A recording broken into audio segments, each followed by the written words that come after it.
Welcome, friends, back to another episode of the Performance Mindset Show. I'm your host, Amy Calandrino, CEO of Beyond Commercial and author of the book From Perfect to Real. This show is all about leveling up in business, real estate, leadership, and life by shifting how you think, grow, and lead. Each week, I bring you real conversations with top performers and mindset experts who are building big lives on their own terms. If you're ready to ditch perfection, trust your path, and grow with intention, you're in the right place. Be sure to subscribe and let's get into it. So, today I have with me Tori Nook, founder and principal of Anchor Retail. You've built one of the rare women-owned brokerages in the country, and you've closed nearly $1 billion in transactions over her career, representing iconic brands like Dollar General, Bath & Body Works, PetSmart, AutoZone, Panera Bread. I first met Tori at Beth Azor's conference, I think 2 years ago. And I was struck not only by her presence as a strong leader, but her authenticity and generosity in sharing her journey. Since launching Anchor Retail, she expanded into multiple markets, added property management, and built a firm that's known for responsiveness, respect, and long-term relationships, all while raising 3 children when she started the business. Tori's story is one of courage, conviction, and culture. And I know our listeners are going to gain so much from talking to you. Welcome to the show. I hope so. And thank you for having me on. I'm honored, and I'm honored to know you and have met you. You've been instrumental and a big inspiration to me, and everything you're doing your work's amazing. And congratulations on being in the top 5 podcasts. That's unbelievable in 3 years. I feel like sometimes the universe kind of gives you like a nudge that this is like the direction to go. And I feel like the podcast has been just like such a great, almost like tapping into like an energy source. And speaking of energy, I remember when I first met you, I just felt like your energy, like I can feel people's energy, whether we're going to be like symbiotic or not. So thank you. Like I really, really enjoy it. So let's get right into, because a lot of times we go into like, how did someone get into this and all this other stuff? What I think would be most interesting to the listeners is you own your own brokerage, you have a family, and then we'll get back into your, why you started it, all that other stuff. But let's like start out with, like, you started your firm where you're raising 3 young kids. How did you manage that balance in the early years, and what routines or support systems helped? Okay. Well, I've been an independent contractor broker since December 1999. So I'm going to my 26th year. I got married in 2002. So I just celebrated my 21st wedding anniversary last Thursday. And we didn't have kids for 5 years. So I didn't have my first son until 2009. One of the best pieces of advice I could give anyone out there is if you're working full time, and I was a very high net worth producer, and I still am a high net worth producer, but blowing and going, working for a different company at that time when it was kind of weird to work at home. I was lucky enough that my company, I was able to tap in and work from home from the computer. There was no cloud out there. And, to get your childcare lined up immediately, because I did not have immediate family I had, obviously my mom, but she lived in Florida. She's not going to be my nanny full time, nor my mother-in-law either. Right. But they're obviously there to help and support us. But to get your nanny lined up or daycare before you have the baby, so you don't have to stress. That's number one. I think number 2, and I know you talked about this and you had a fantastic guest on about getting help at home, meaning hire a cleaning person. I think the biggest problem, and I've seen this with women clients, and one in particular I can think of who had 3 kids like me, who was a real estate manager, is, she's, waking up, meeting me, getting 3 hours worth of sleep, and I'm driving her around all day in a site tour. And she's like, yeah, I was folding laundry till 2:30.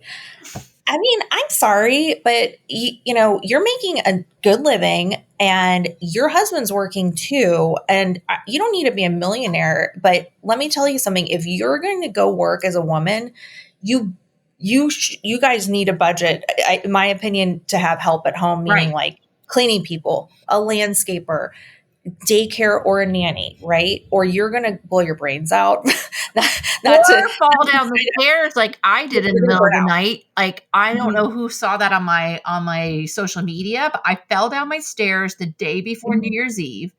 I was in between house managers. So my house manager I had at the other house didn't follow mhm, me because she's like, I don't want to go drive extra distance and da da da da da. I'm not. mhm. So I hired someone else who was also going to drop off my kids at school. Right. She dropped off my son in front of the school to nobody.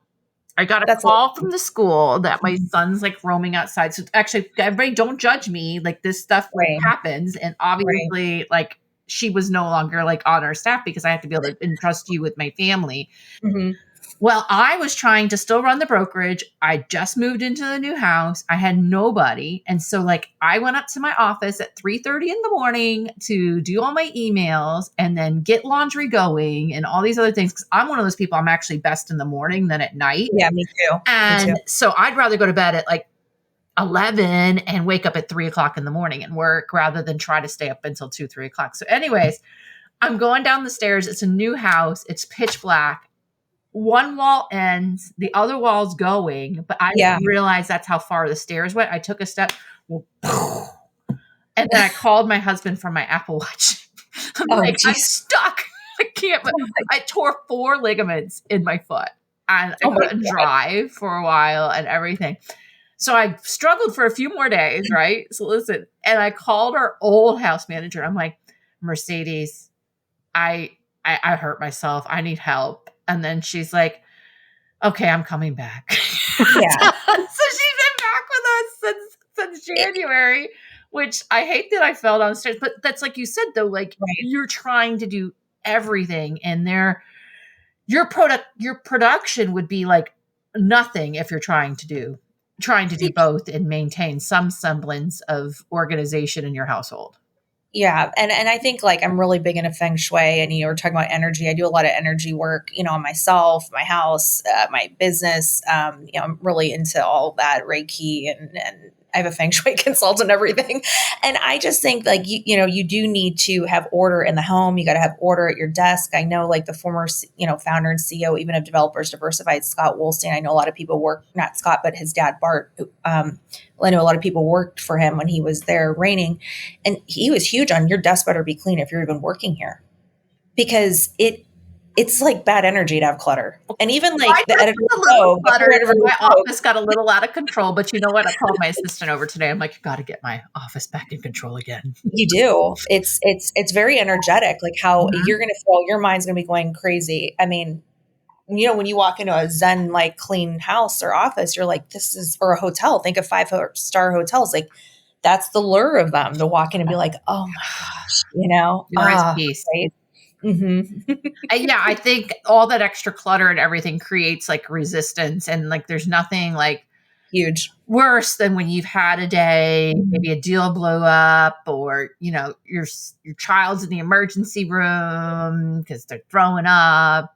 We stuck them Mhm. from a swamp that just happened to me last week, and like, and then you have to clean. There's just like, ugh, Right. yeah, no, No, there's and you nothing shouldn't worse. have to.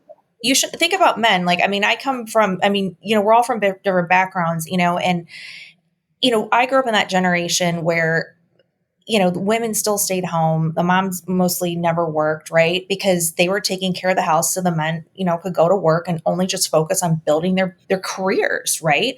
Well, if we're going to have careers now in this generation, why shouldn't we be able to have all this help? Like hire the wife, your cleaning person, your nanny or daycare, whatever. That is, that's you. That's another part of you that Right.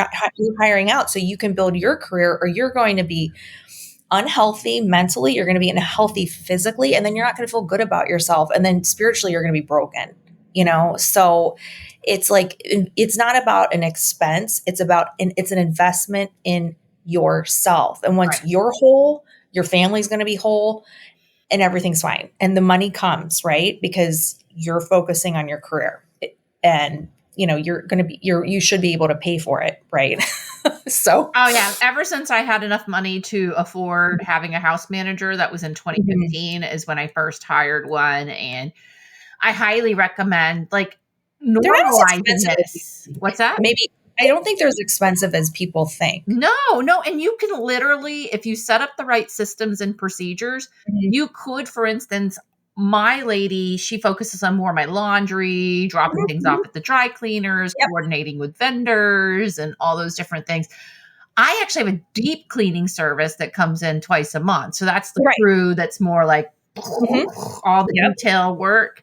And, Right. that ends up being like a couple $100 like each Mhm. time. And then for her, wrap around, she's about 60 hours a month. So Yeah. just depending on your job market.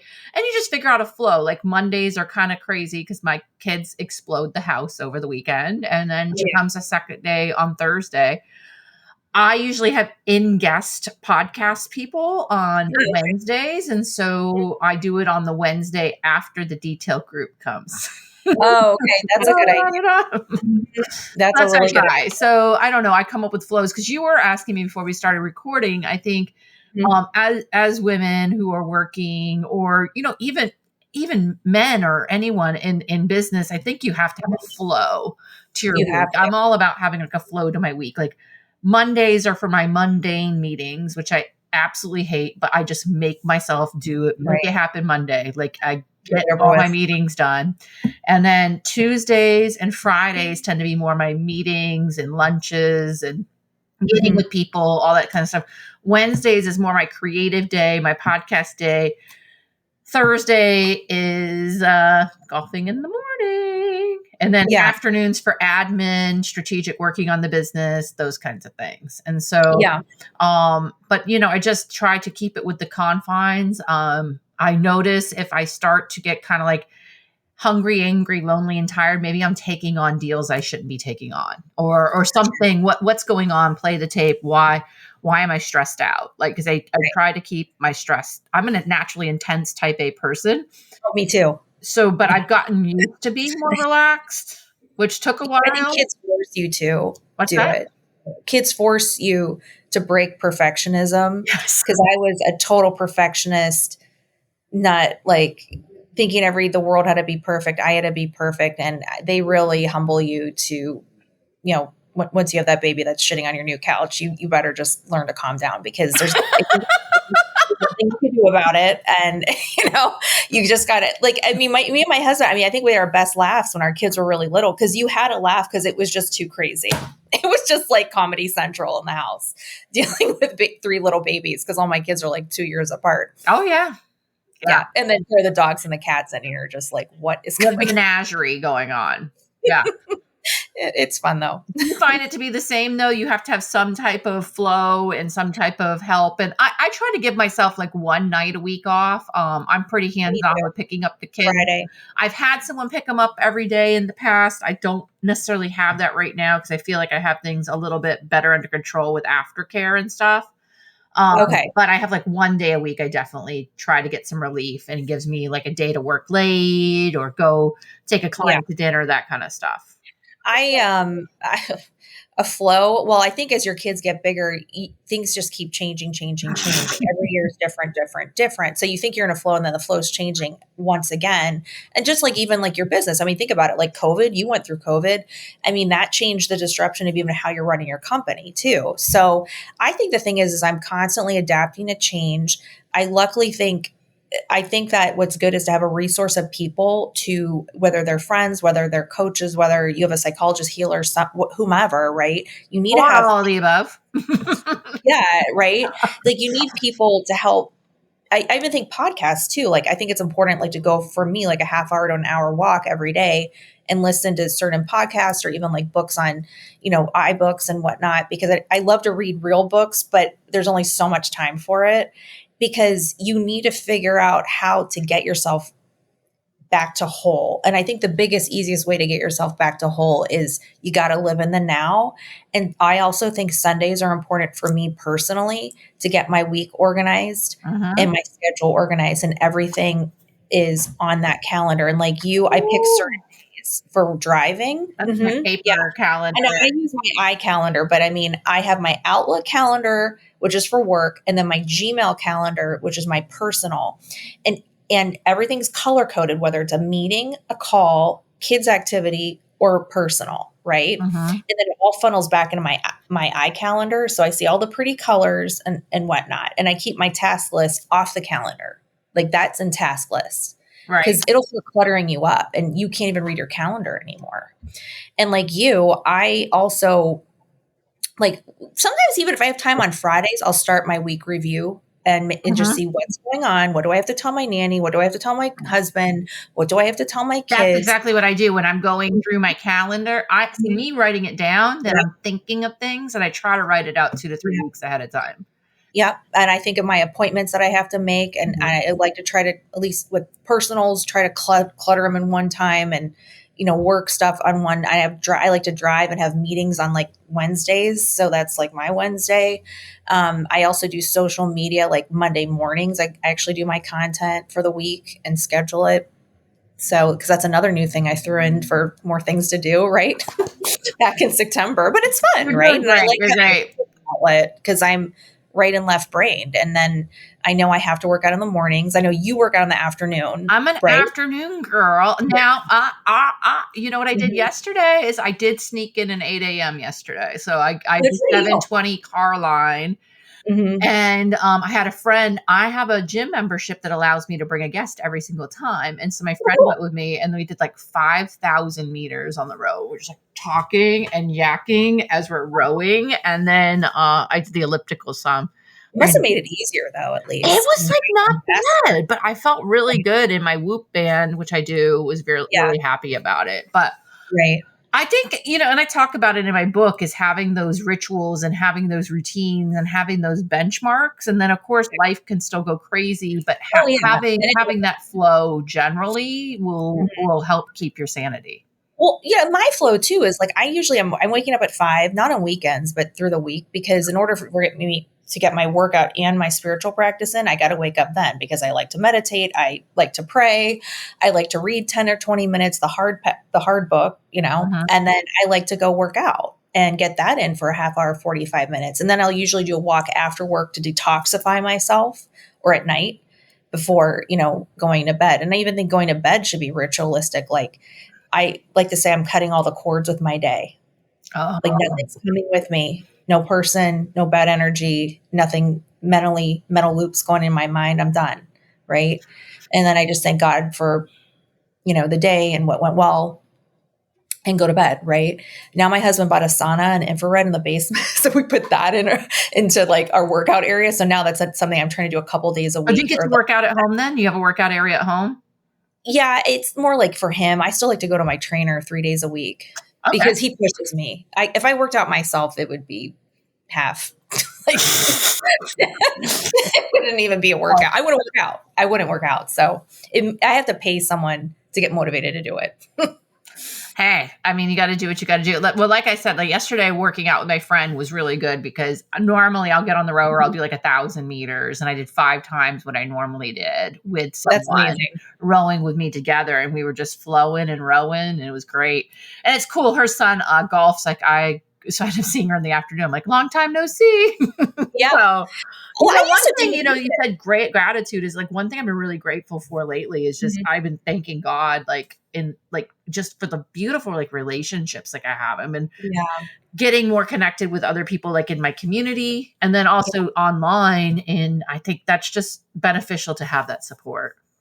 It's huge to meet people and it's huge to open yourself up and meet them, especially like you said, like when you connect with people, you connect and you can learn so much from them. Even if it's like even a first time encounter, you may not even encounter them again. But I mean, normally relationships grow and like it's just like that's how you know you have like a strong friendship and a strong bond with somebody is I can go months and not talk to really good friends and we get together. It's like nothing. It's like, they say time really doesn't Mhm. exist.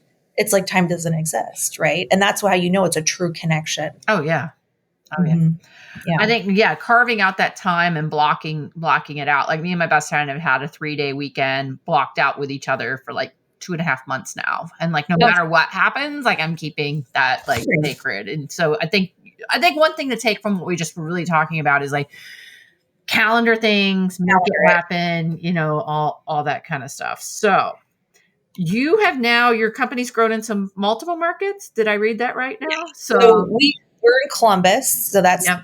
we're in two markets, Cleveland, Ohio, Columbus, Ohio. So that started 2 years ago. And that again, just started just kind of by accident. I wanted to hire an investment sales broker, and he was based out of Columbus. And, after being at his former firm for 9 years, a large national, he wanted to go more boutique. So it worked out great because the gentleman that we had up here wound up moving and changing careers. And we really wanted to keep a lot of that business in house. And it's nice to have one in house. And then from there, I hired agents from there. So That's awesome. That's yeah, cool to how you're out of the Cleveland office, then I assume, and then he's right. out of Columbus, and Yeah. yeah.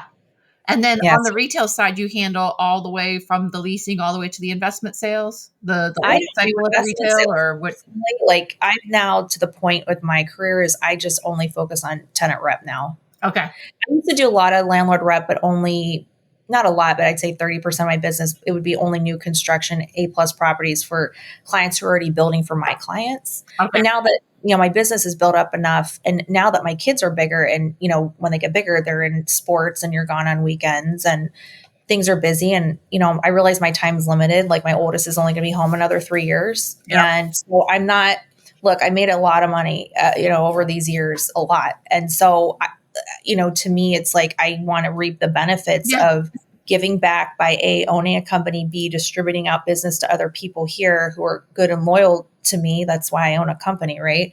And to be able to distribute. So I don't have to kill myself doing 60 deals a year to make $1.5 million, $2 million, anymore. I'd rather spread the wealth, right? Yeah. And manage and be with my kids a little bit more. Well, So what do you really need, and what do your kids need in auditing that and evaluating that? I mean, I think the last few years, especially with me doing my book and my podcast, I've realized things about myself like I didn't like necessarily think of before, and I'm just listening to that intuition and trusting it. And then it's not so much.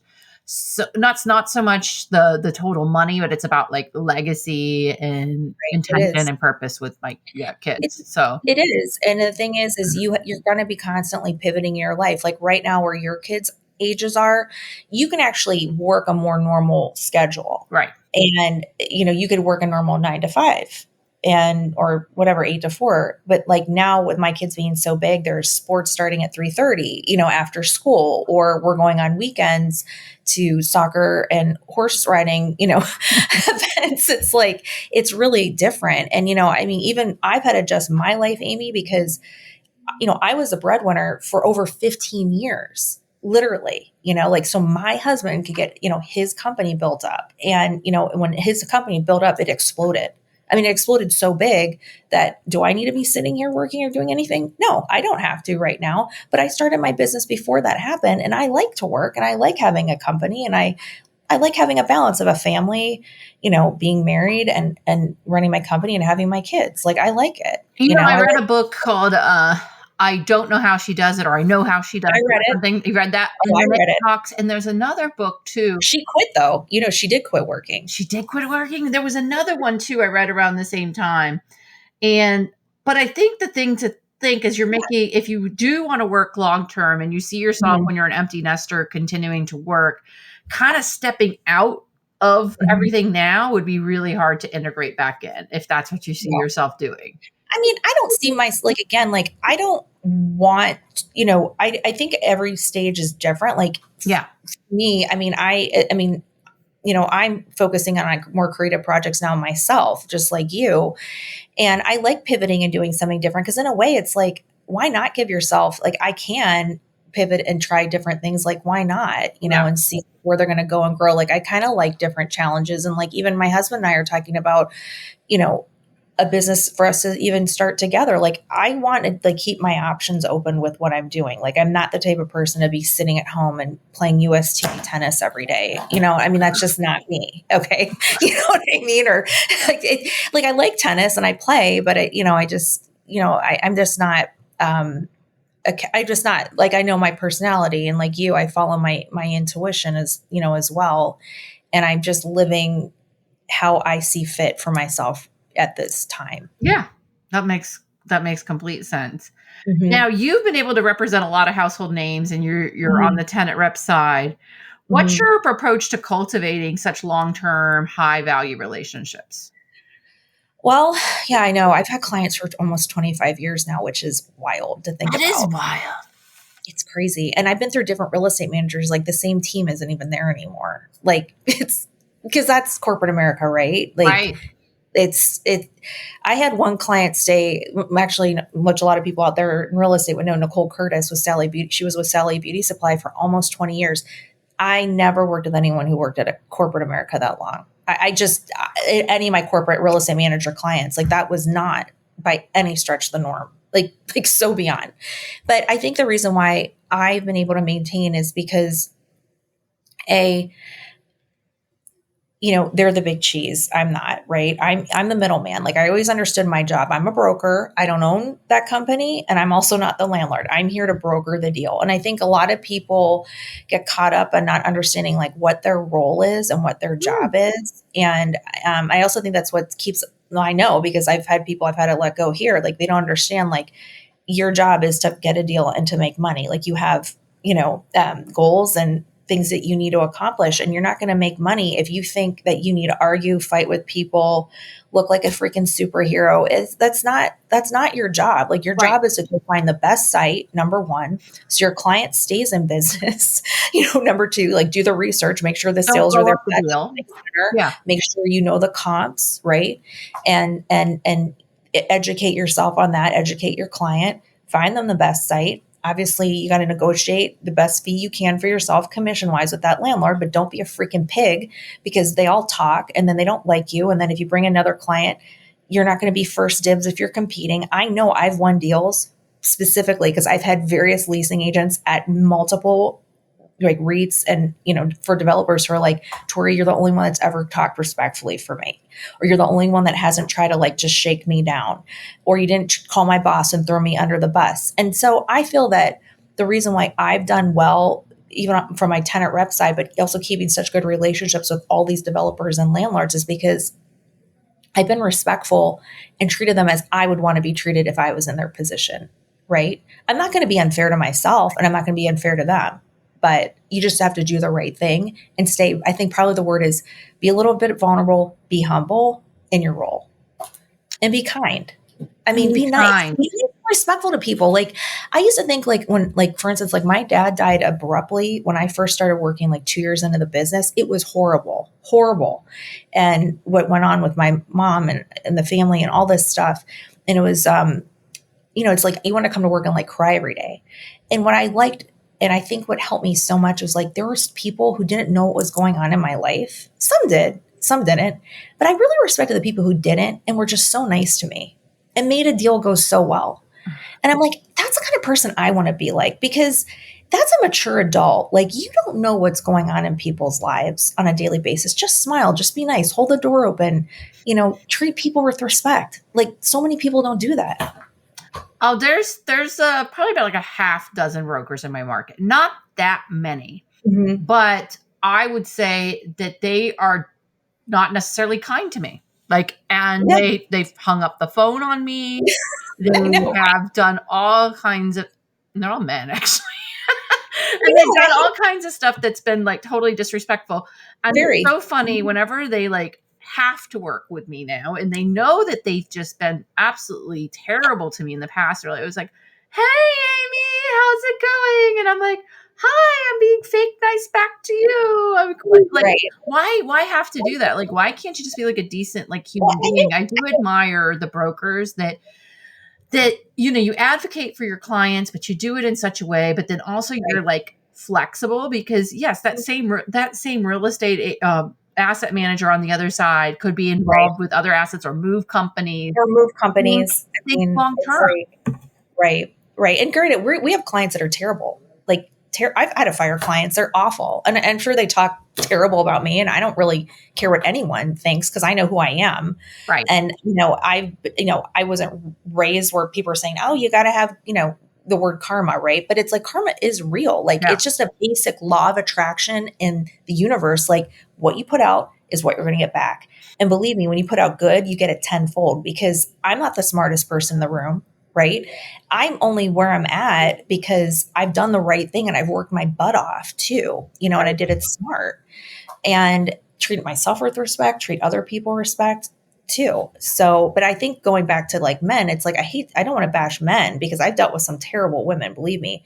And the core issue of all of them is their ego. Like they don't Right. understand how it's just literally destroys their image, it destroys their career. I know people who've had hard times getting hired because of it. And it's like if they would just put that aside and get rid of their insecurities. We all have insecurities. All of us have issues. All of us have a cross to bear in this life. Like nobody's special and above reality here. I don't care who you are and what socioeconomic level you're on, but it's how are you going to handle life and handle it with ease and not, in kindness and making the world a better place, right? Well, I said this saying to someone the other day. I've said it to multiple people actually, but I had someone that took offense. But I always say, like, we all have the same problems, but with just We different do. zeros on the end. And Correct. it's just different areas of magnitude. Like, I'm sure That's right. Elon Musk, billionaire, or Warren Buffett has We've problems and family all dying and all the different things. But it's like how you are as a person. mhm. I know, I always To get think that through to the we're other all side. people. What's that? To get through to the other side, Yeah. right?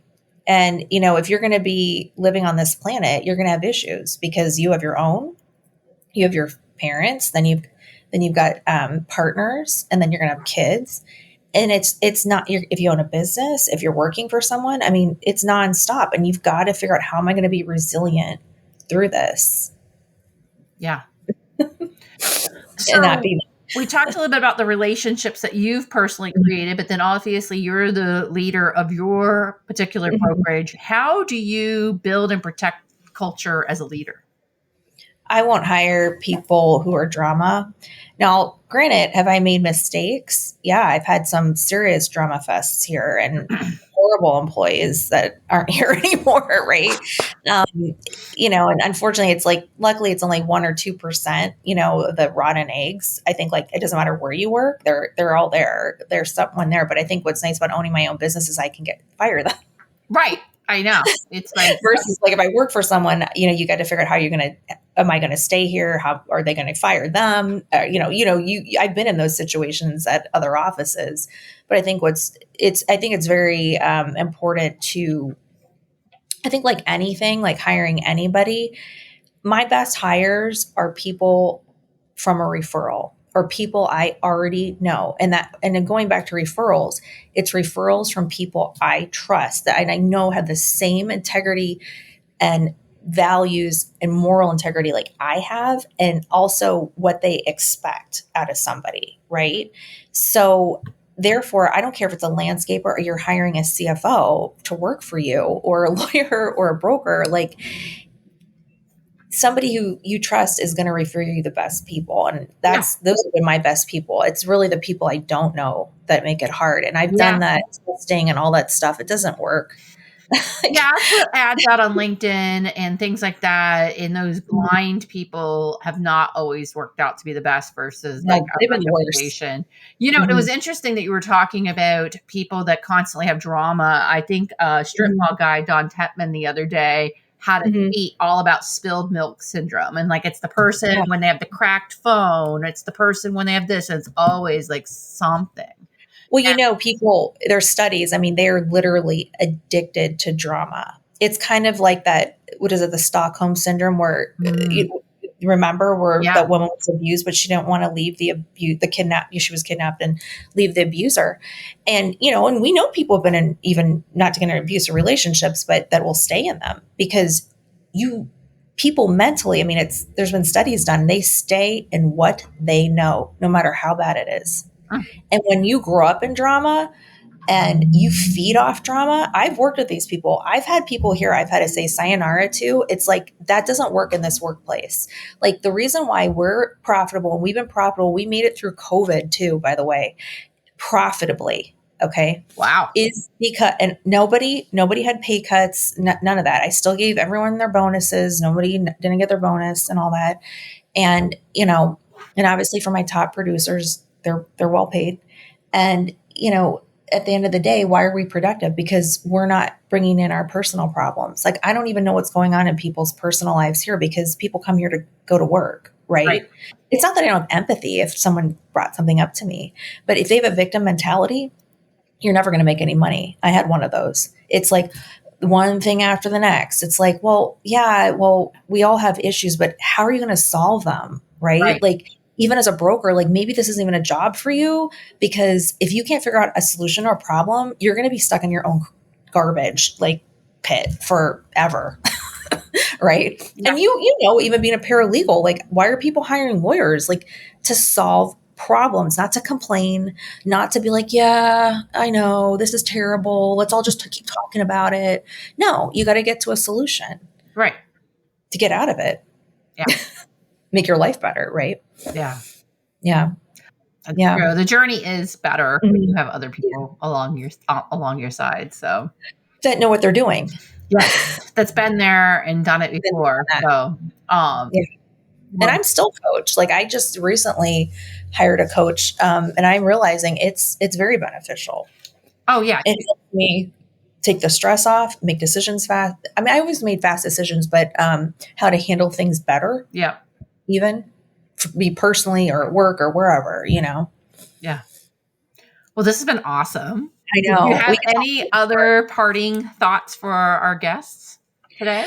I would just say to, live, in the now and, set goals, but don't stress about them and to really trust in God and your intuition and really follow like your synchronicities in life because when you really look back, everything flows so amazingly. And I feel like if you stay on the right path and you do the right thing, like your life is going to be better than you ever wrote down as a goal or planned or dreamed of. So, that's so true. Like to feel when you're being pulled a different direction. Like I told you, like I'm just like trying to listen to that energy and figure that out. But that's and awesome. trust it.